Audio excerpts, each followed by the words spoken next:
Okay. So this is about RNA-Seq, obviously, and really also a little bit about difference between RNA-Seq and other methods of gene expression analysis. So, for example, microarrays.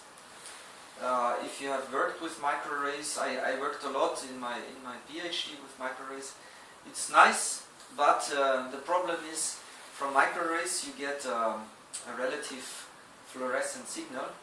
So it only makes sense if you have direct comparison of your reference with your sample in the same experiment. And also the dynamic range is limited. It's limited with microarrays to about 3 orders of magnitude, yeah, 1 in 1,000 maximum. In sequencing you can go much deeper, and this is why the dynamic range is wider. So here easily it can be 1 in 100,000 or more. So this is a little bit referring to this question about chimera or rare variants. So in this example you see expression of one gene.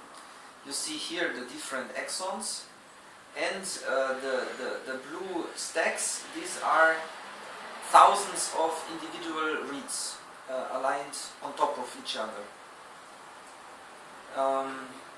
And you can imagine, so this is lowly expressed, only 200 reads, and this is highly expressed. Yeah? So really you see the resolution of this method. So it's a very high reproducibility. You have a high dynamic range, and really the dynamic range depends only on the number of reads. Yeah? So if you want to be more sensitive, if you want to detect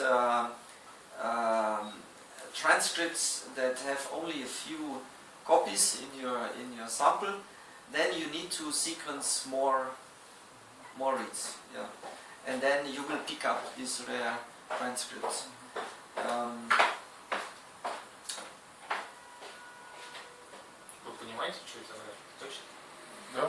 And of course the same applies if you have like mixture of cells, yeah. So if you have chimeric mixture, mosaic tissue, then if you want to find the single mutation, then you have to go deeper.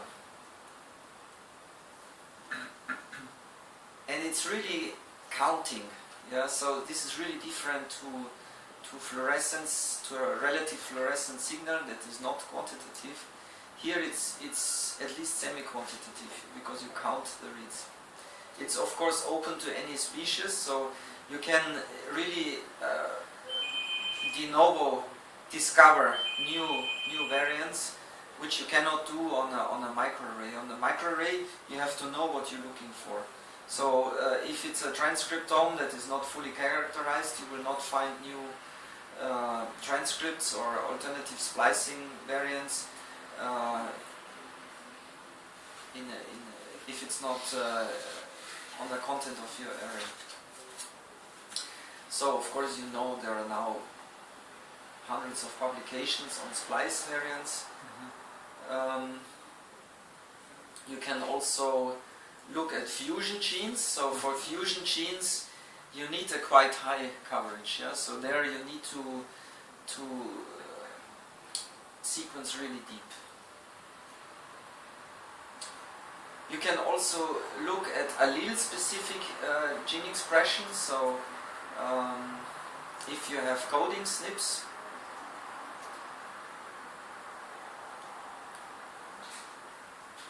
you can work with low-quality samples of partially denatured RNA from paraffin-embedded tissue, for example. You only need to adjust the sample preparation method. So everything is possible with sequencing, only you need to optimize the sample preparation method. So we have a different kit if you work with RNA from paraffin-embedded tissue. And now most people they want to use protocols that give you a stranded information. So until recently, until maybe 2 years ago, everybody used non-stranded kits.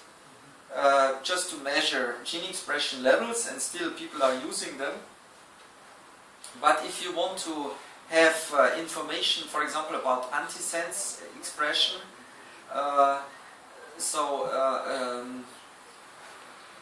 non-coding RNA that is regulating gene expression, or if you want to look at overlapping genes, then you need to have the strand information. And then you need a kit or a protocol that is specific for that. So for example, here you see an example of a publication looking at 25 loci, liver tumor versus normal, and they were only looking at antisense transcripts. So not at the classical messenger RNA. So as you know, we have not only the messenger RNA, but we have many different species of RNA. You can all target them with sequencing, but you need to adjust your protocol of library preparation to capture those RNA species. And the rate of publication is increasing dramatically.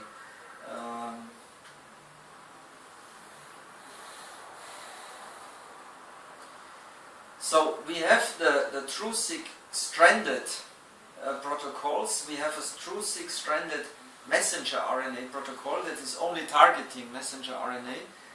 And so here we use oligo-DT primers.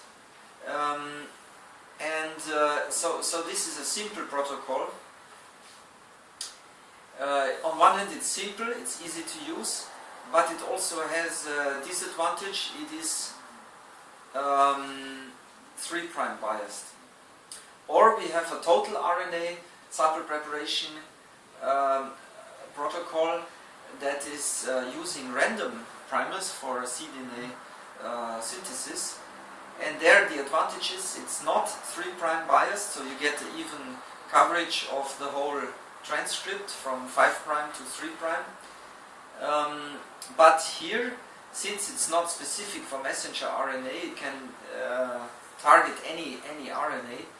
You need usually you need to do some depletion, for example, of ribosomal RNA or mitochondrial RNA, and this is why we recommend to use in combination with the total RNA kit to use something like RiboZero. So this is an additional kit that is depleting your sample from ribosomal RNA. Otherwise, most of the sequencing reads will be ribosomal RNA, and this is not really giving you information. So this TrueSeq standard mRNA and total RNA are two different kits? Two different kits, yes. And RiboZero it is an additional, so you can either buy it additional or you can buy it in a package together with the total RNA. And I will show you later a little bit how to find this. Yes? What is the principle of RiboZero? That's first question. And second question, if we bought TrueSeq, for example, RNA, it will not deplete ribosomal RNA? So the standard TrueSeq total RNA kit does not deplete. So this is why you should use RiboZero. But we have a kit that includes RiboZero, and I will show you how it's done. Yeah, it's a simple pull down with long oligos.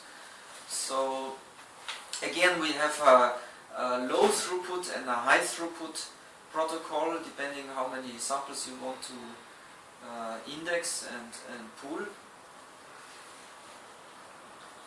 This is how it works. So how the stranded protocol works. So for the non-stranded, so you always start with your RNA, yeah, and it's single-stranded. Then you make your first strand cDNA. So this is standard, yeah, and then you have to make the second strand of cDNA. And in the normal protocol, this is just a normal polymerase, but in this and a normal master mix. But in the stranded protocol, we incorporate a certain percentage of uracil, and with this trick, so later we have the amplification, and there we use a high fidelity tag that does not amplify uracil containing cDNA, and so it will only selectively amplify the first strand that does not contain uracil, and so we can keep the strand information. So we know all the strands come from the first strand and not from the second strand.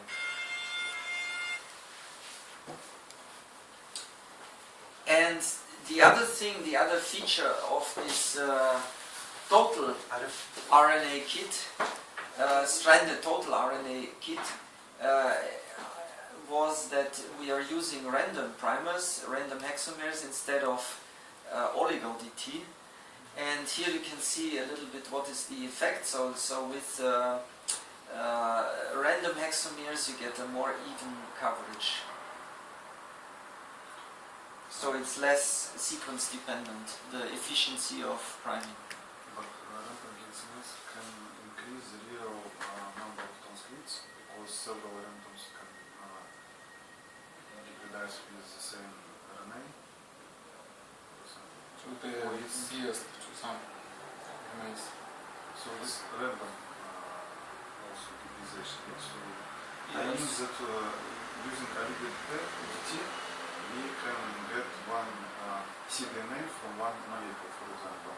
But Yes. with random we can get several That's true. fragments. So if you only want to count known transcripts, you can use.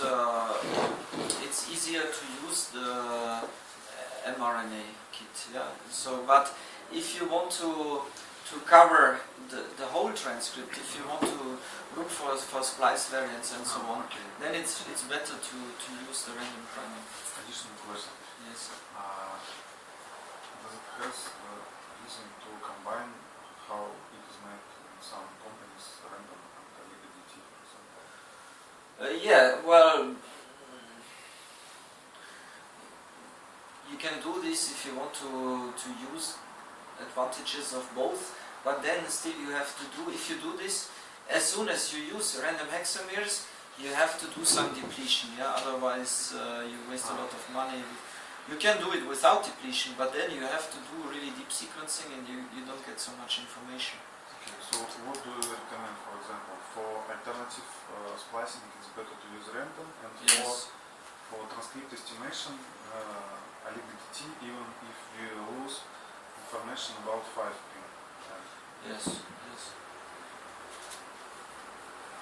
So here you see how it works.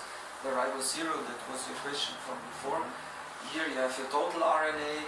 In red you have your ribosomal RNA, and then we use long oligos that are homologous to the ribosomal RNA.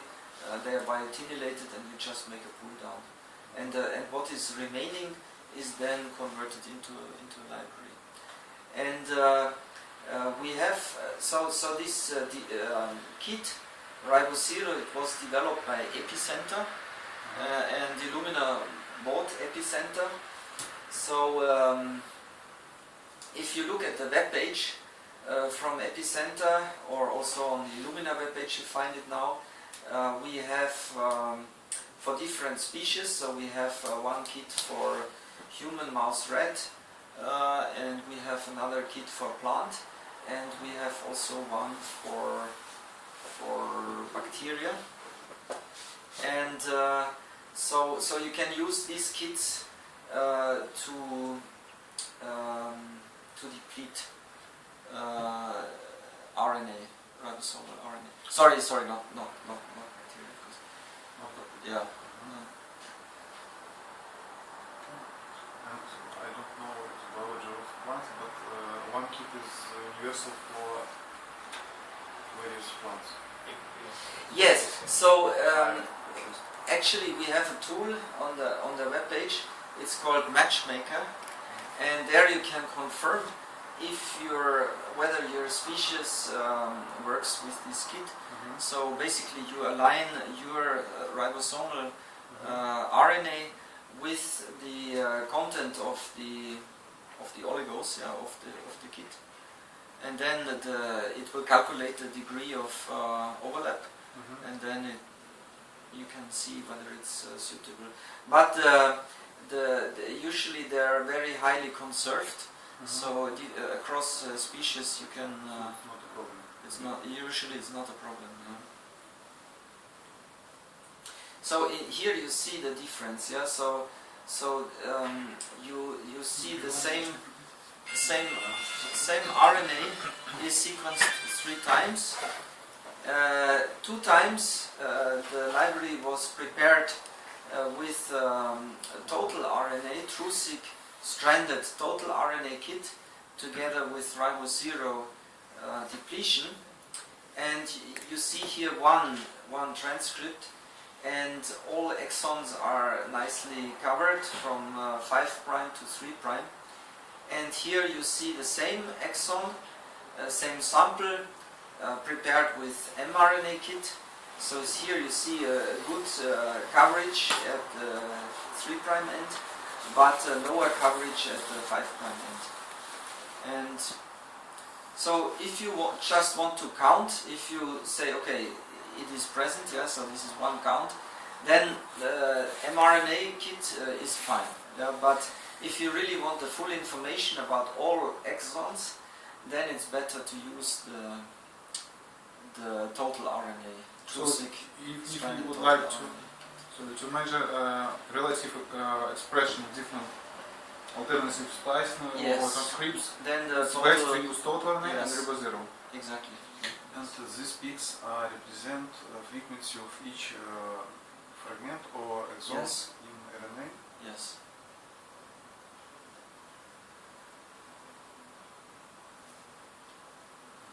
So here is a summary. So human, mouse, rat, we have one kit. Then we have the gold kit that is not only ribosomal but also mitochondrial RNA depletion.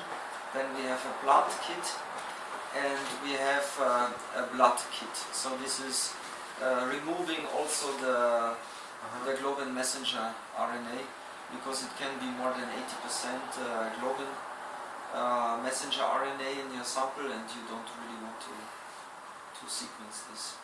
So can we look at this slide? And can we make any judgment from pictures about functional exons in this RNA, for example? I mean that there are 2 narrow peaks, as they represent just one nucleotide with very large RNA, or what? Can you comment this picture? Well, I mean here the resolution is not so high. So actually this peak, for example, it's not one single base. It's actually maybe 100 bases, yeah, or 50 bases, yeah. So it's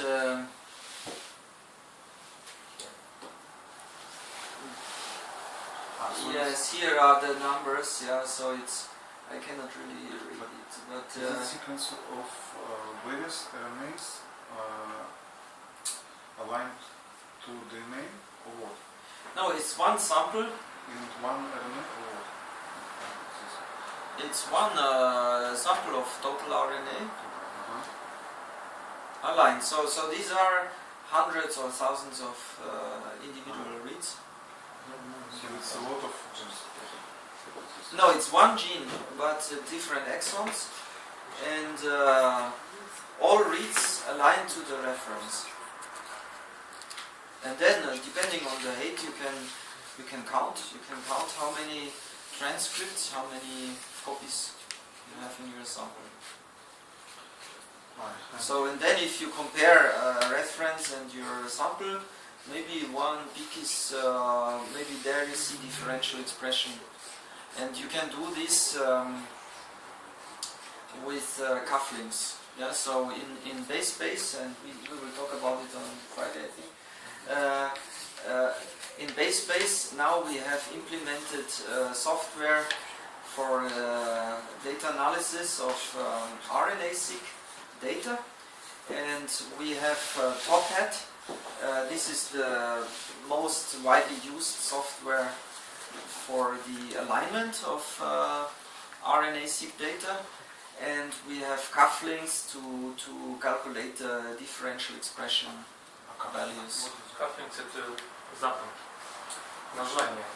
It's not from Illumina. It's yeah, but we incorporated this software that is usually command line software. So it's open source. Yeah, you can download it. But if you don't have a bioinformatician, it is more convenient if you use it in base space.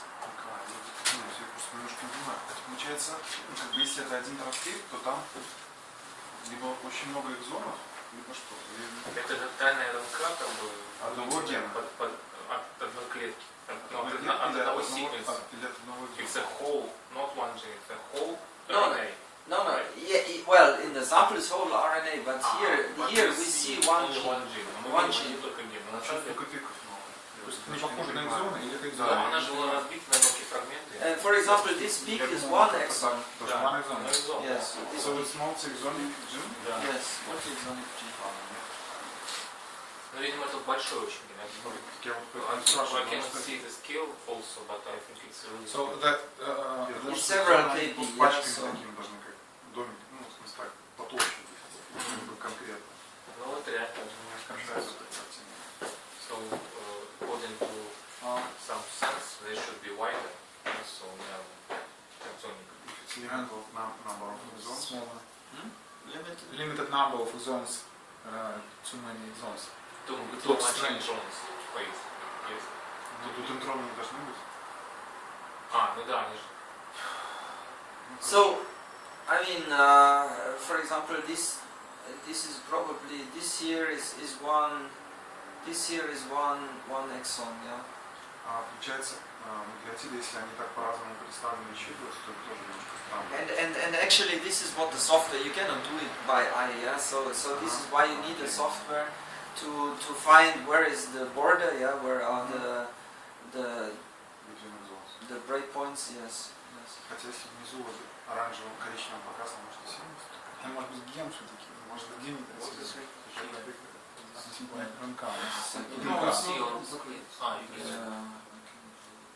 Это маркетинговый слайд. Я понял.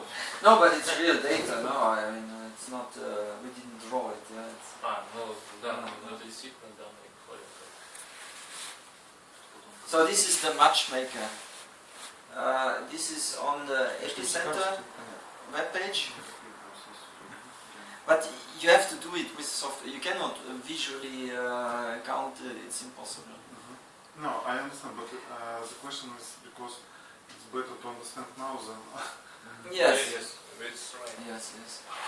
So this is the matchmaker. This is on the Epicenter webpage, and as I said, if you have some species where you're not sure if you can use the Ribosero kit, here you can check it.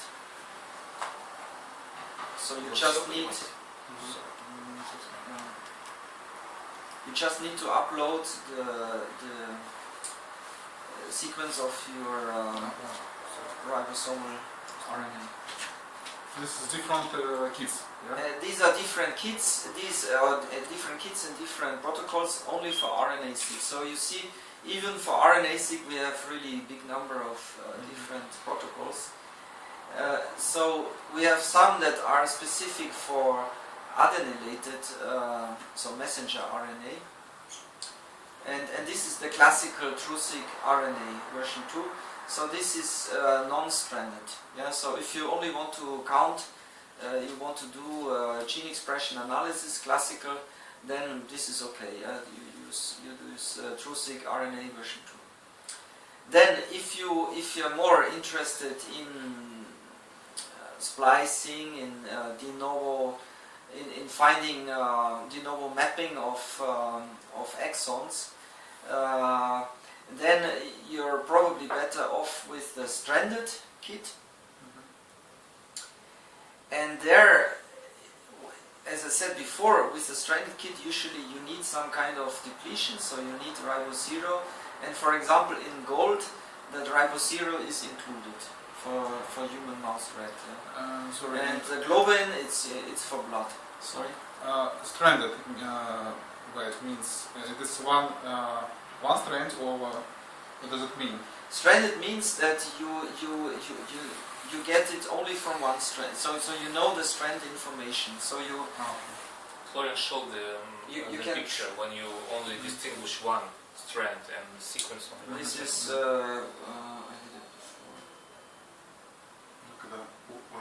It's this.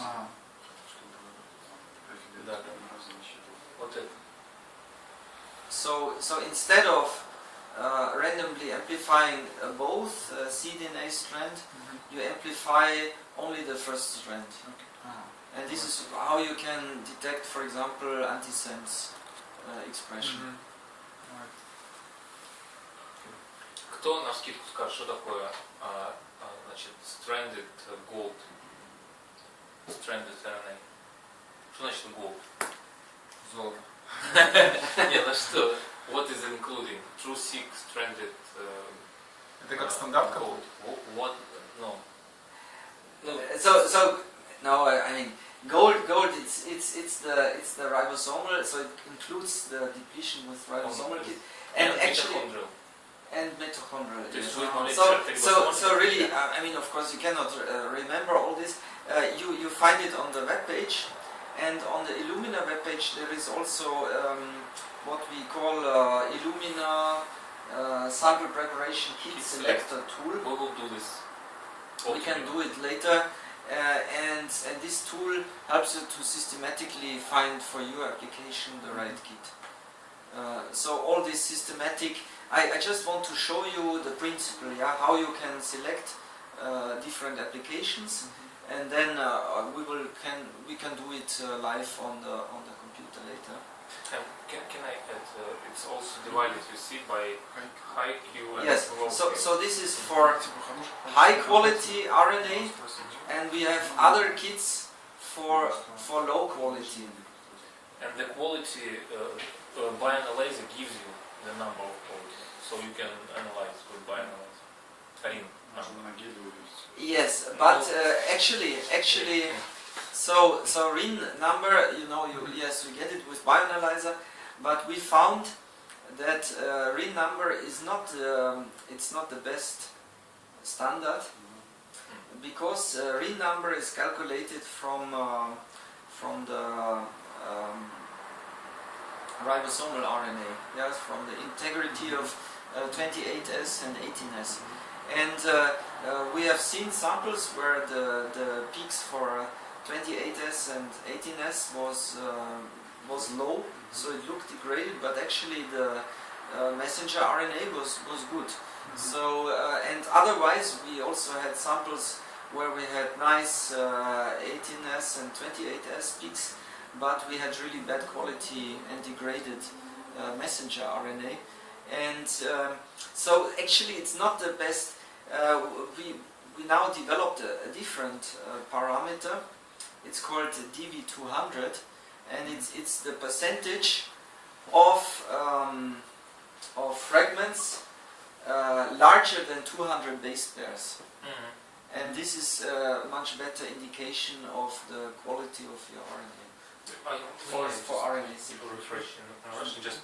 Смотрите, я на всякий случай, может быть вы все как бы так поняли, но на всякий случай, значит, РИН, знаете, да, что такое степень деградированности, деградации РНК. То есть насколько она у вас качественная, некачественная проба, да? И Флориан сказал, что вот очень долгое время РИН использовался для того, как вы можете оценить ваше качество РНК, и сейчас Иллюмина пришла к тому, что РИН не всегда показывает именно адекватные результаты, потому что это берутся какие-то определенные фрагменты и смотрят, насколько они не разрушены. Вот. Поэтому сейчас используется параметр, каков процент молекул РНК у вас в общей пробе, который больше, чем 200 нуклеотидов. Я так понял. Сейчас совершенно новый используется подход. РИН вам покажет легко бионанализер. Если вы пробу прогоните на бионанализер, он скажет номер РИН. И в зависимости от этого выбираете различные методы. Как определить те, которые больше голосуют? How to analyze this parameter? Also with bioanalyzer, It gives you this but parameter. no, it doesn't. You can easily calculate it, yeah. But it's different from the ring. And so, for example, the TrueSeq stranded total RNA kit, they can be used for both. They can be used for good quality RNA and for partially degraded RNA, for example, from paraffin embedded tissue. But because they use these random hexamers, yeah, but mRNA, TrueSeq mRNA kit only should be used with high quality RNA, because the oligo, the poly A end is usually first degraded. So this is why with RNA from paraffin embedded tissue, usually this doesn't work very well, the mRNA kit. But we have another kit that just came out 2 months ago, and this is the RNA-Seq kit, and this was specifically developed for partially degraded RNA, and this gives you a very nice quantitative measurement, even for individual exons, yeah, so not only for the whole transcript. And I will show you a little bit more detail later about this protocol. Then we also have a targeted RNA. So targeted RNA, this can be done on MySeq. For whole transcriptome, you can also use a MySeq, but again only usually one sample, 1 or 2 samples. Otherwise you don't have enough reads, and the sensitivity will be too low. So RNA-Seq is more for next-seq. But targeted RNA, so there you can use Design Studio, and you can design a panel of exons you want to sequence, and this can be done then on the MySeq. Also on the MySeq you can do microRNA, because again microRNA is less complex than the whole transcriptome. So you can pool several samples and sequence them together on the MySeq. And for ultra low amounts of RNA, so for example a single cell, or if you have a few cells, and then this is interesting. There are 2 options: either the total script RNA kit from Epicenter, or the smarter ultra low kit. This is also in many publications, people have used it. It was developed by CloneTech in collaboration with Illumina, and for example at the Karolinska in Sweden they did a lot of publications using single cells or liquid biopsies and the smarter ultra low kit. But of course this is quite complex, because you need to handle these very small amounts of RNA, and they usually use lab-on-chip system, yeah, so like Fluidigm. Вопрос на засыпку. Sorry, I'm thinking. Вот у вас есть MySeq, да? Он делает определенное количество ридов, и вы можете использовать различные киты, там 50 на 150 на 500 на 600, да? Что является более важным? Какой параметр? Количество кластеров, которые можете, или количество циклов, которые можете сделать для total RNA? Что в первую очередь вы будете смотреть? Что лимитирует? Еще кластеры. Почему? По каким причинам? Если много кластеров, то неважно, сколько ридов, это первое. Во-вторых, там могут быть короткие риды, чтобы переставить вместо РНК. Да, я специально просто задаю вопрос. Просто смотрите, если вы делаете РНК, то вам количество циклов вообще не важно. Потому что РНК в основном короткая, которая вы будете делать. Вот. Вам важно именно количество молекул, которые вы сможете прочитать. То есть количество ридов вам самое главное. Поэтому MySeq лимитирован. I said that, извиняюсь, Okay, so basically the discussion often is how many samples can I run on one experiment, or what is the price per sample, and questions like this. And this is often difficult to answer because it really depends on your project. So it depends on the sensitivity that you want to have, and it also depends on what you really want to see. So if you're only interested in classical gene expression profiling, then even with for sequencing relatively low numbers, so between 5 and 10 million, let's say better 10 million, 10 million reads per sample, you can get already a decent gene expression profile. So on MySeq this would mean 2 samples on version 3 experiment. But on the NextSeq it could be already up to 40 samples in one experiment.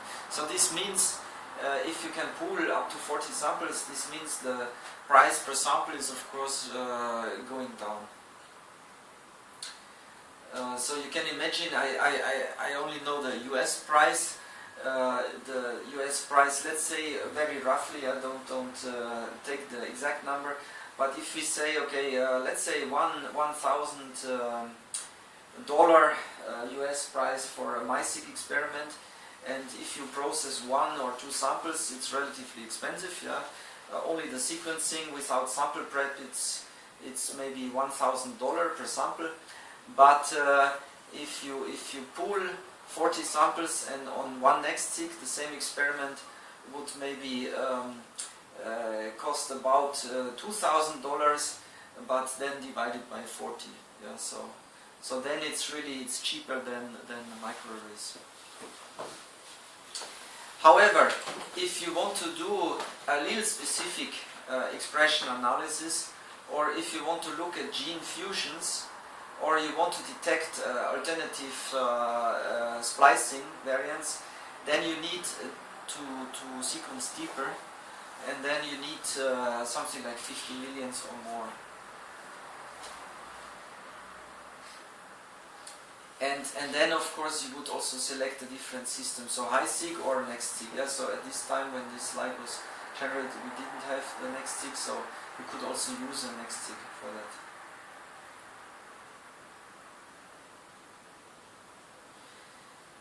Epicenter also developed a kit that is very similar to the TrueSeq stranded RNA kit. It's called ScriptSeq. And this is nice because it uses very little RNA, so you need only between 50 and 250 nanogram of total RNA that has been depleted with ribose 0. And it's very quick, so you can do it in one afternoon. 3 hours for sample prep. Yeah.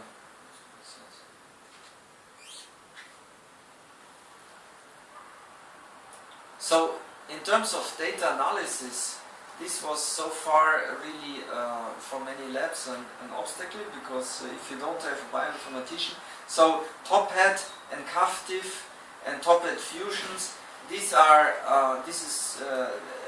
software algorithms that are most widely used for RNA-Seq, for analyzing RNA-Seq data. But if you don't have a bioinformatician, this can be a problem.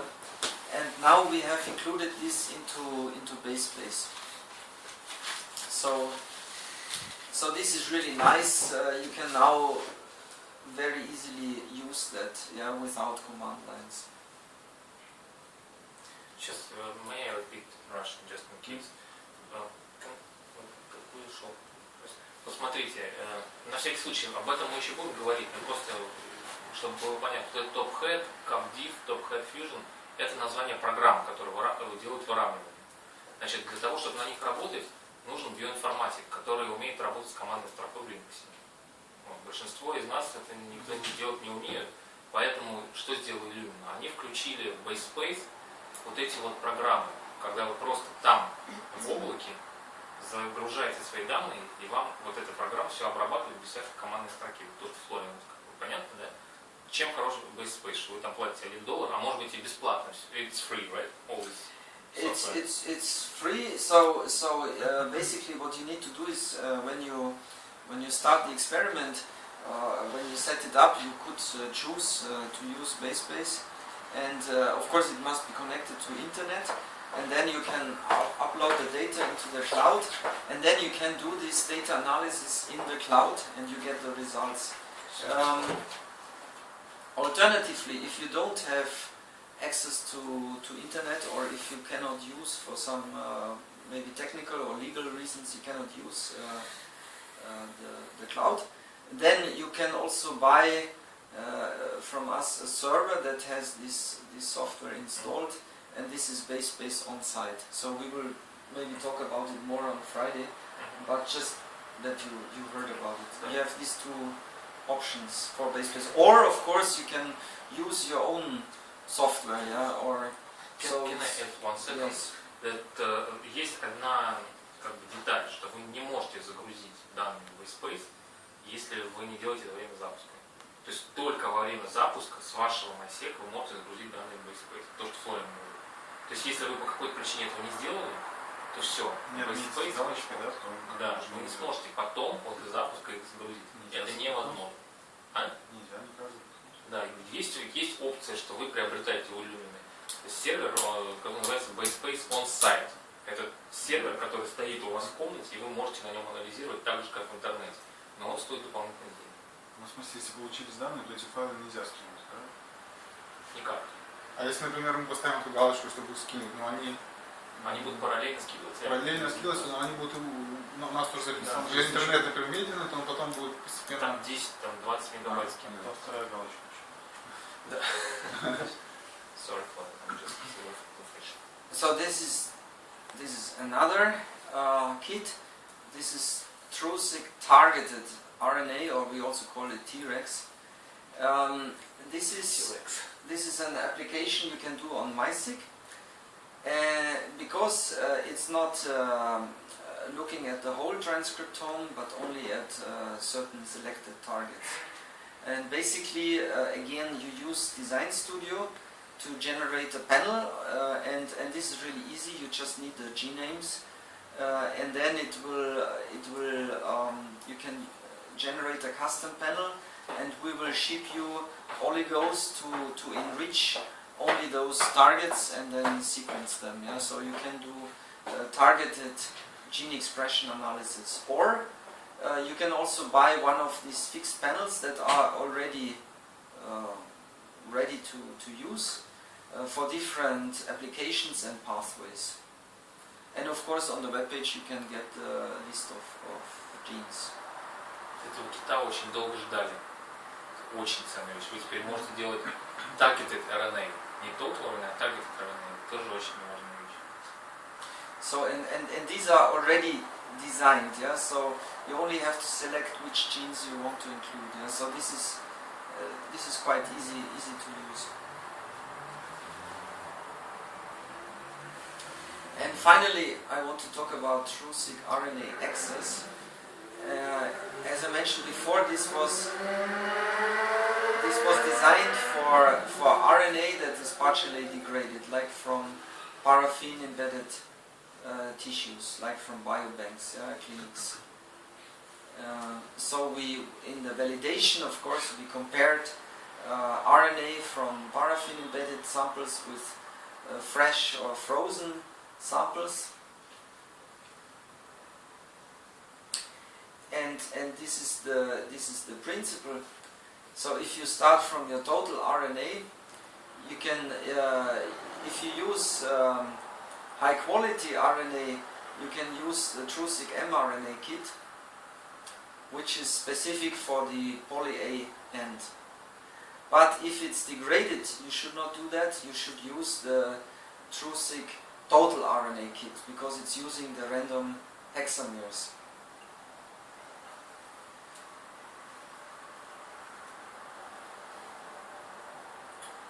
Florian, how we let's say, share the RNA, or it's not necessary? We not. So for this kit, yes, there we do share chemically. And it's some magnesium ions, yes? Yes.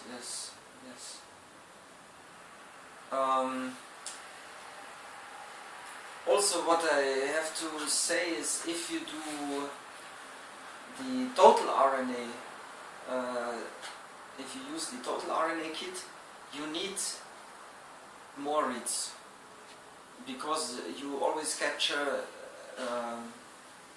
RNA species, other RNA species apart from the messenger RNA. So basically, the transcriptome prepared with total RNA kit is more complex, and therefore you need more reads.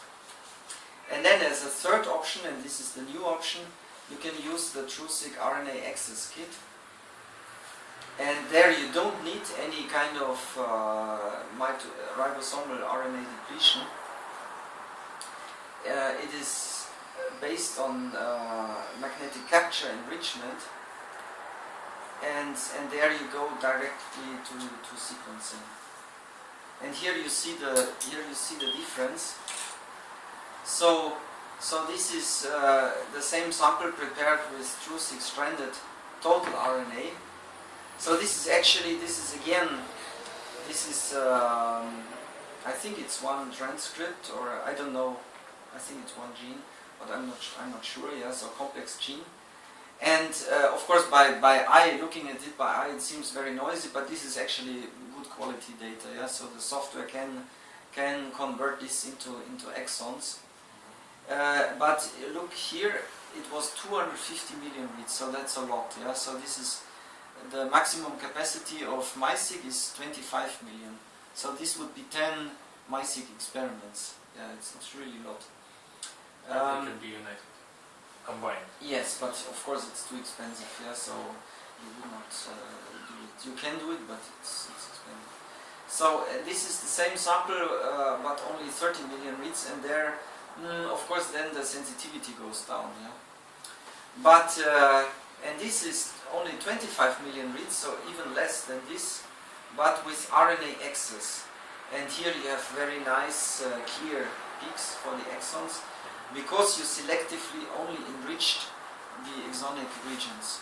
So you get rid of all the noise, and you only sequence what you want to analyze.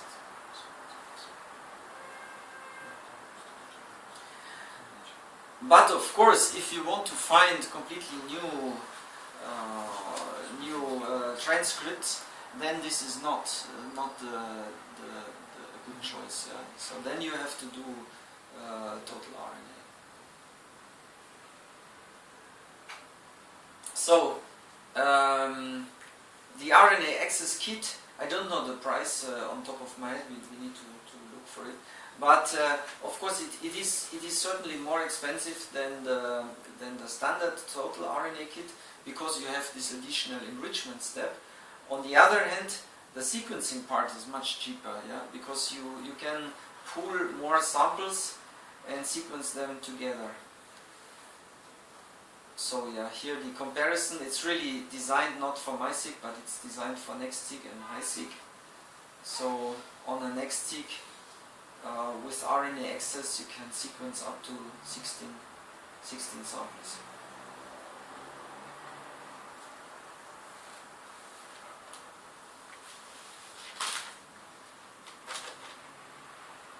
So this is how it works. You start with low amount, between 10 and 100 nanogram of total RNA.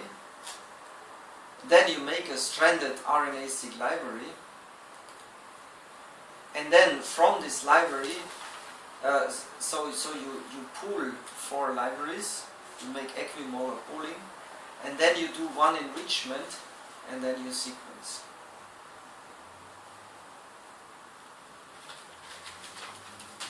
It's so here we compared what you normally should not do. So here we compared 2 different protocols TrueSeq RNA access with TrueSeq stranded.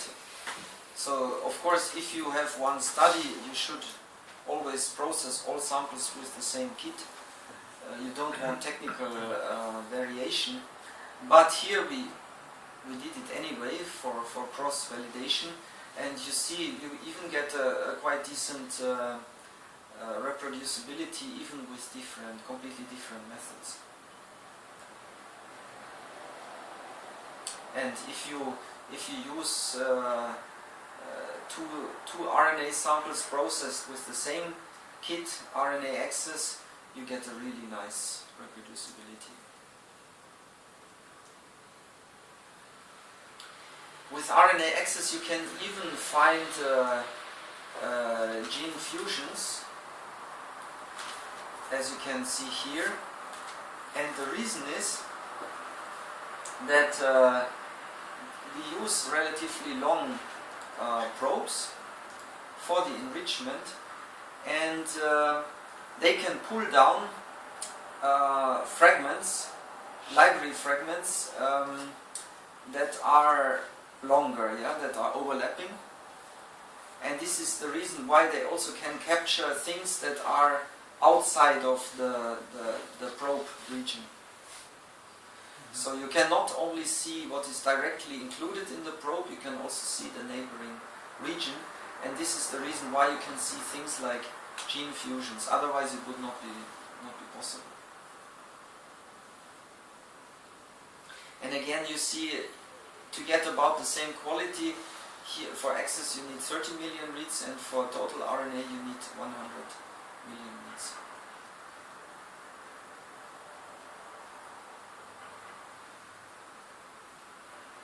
Yeah, this is just a screenshot from BaseSpace again, from the BaseSpace RNA-Seq application.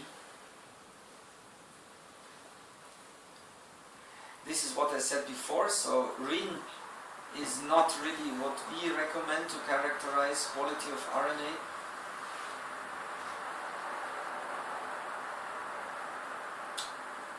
We recommend this DV200, and we have a tech note speaking about more details about this parameter DV200, how it is calculated.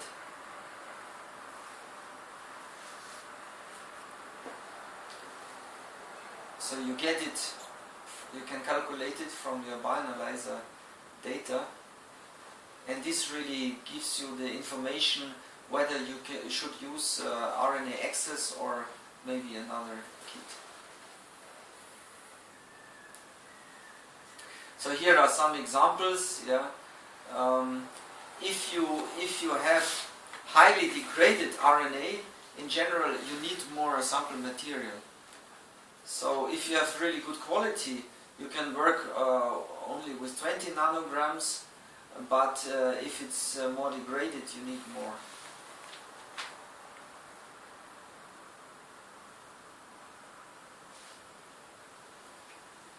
And again, here a comparison of different kits for RNA-Seq in terms of input amount.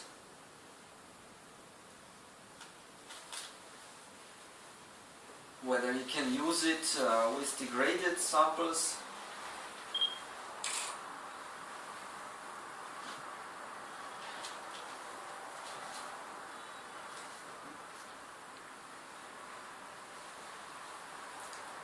So we are enriching 214,000 exons, so we have 214,000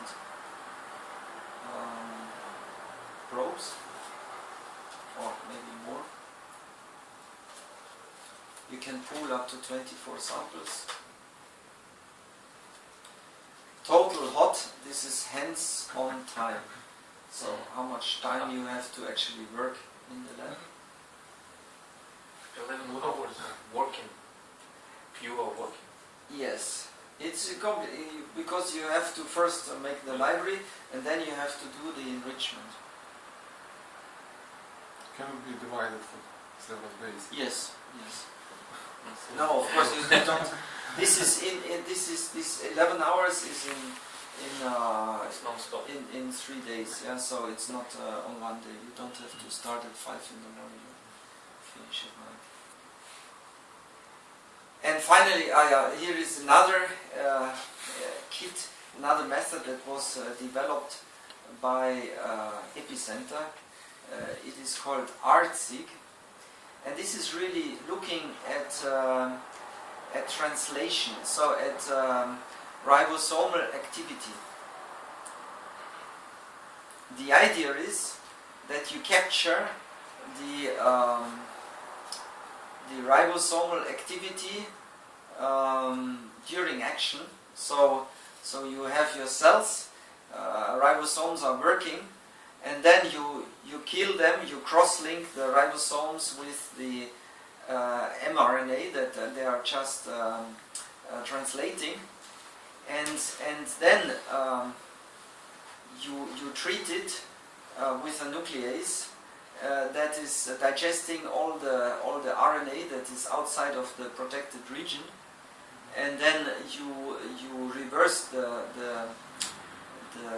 linkage, and then the liberated RNA can be converted into library and sequenced, and then you get actually how much of your RNA is being transcribed. So this is much closer to real protein levels. And what brought some really nice publications is comparing messenger RNA abundance, so this is classical RNA-Seq, with ribosomal footprinting, yeah, so with this RNA-Seq method.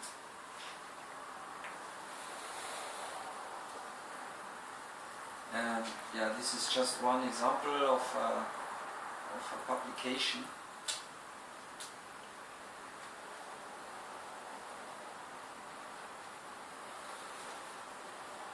And several diseases that were studied with this method. This is an example, so these are just some publication examples, yeah, so this is an example for SMART-Seq, so the ultra low amount of RNA if you have single cells. So Ramskold et al. From Karolinska Institute, they did gene expression analysis RNA-Seq from single cells using the SMART-Seq protocol, and they applied this to circulating tumor cells from melanoma. So they, I think they used some kind of cell sorting to first sort out the tumor cells, and then made a library from these individual cells, and then sequenced the library. Okay, maybe should we finish here? So, yeah, I think we'll talk about this tomorrow on Friday.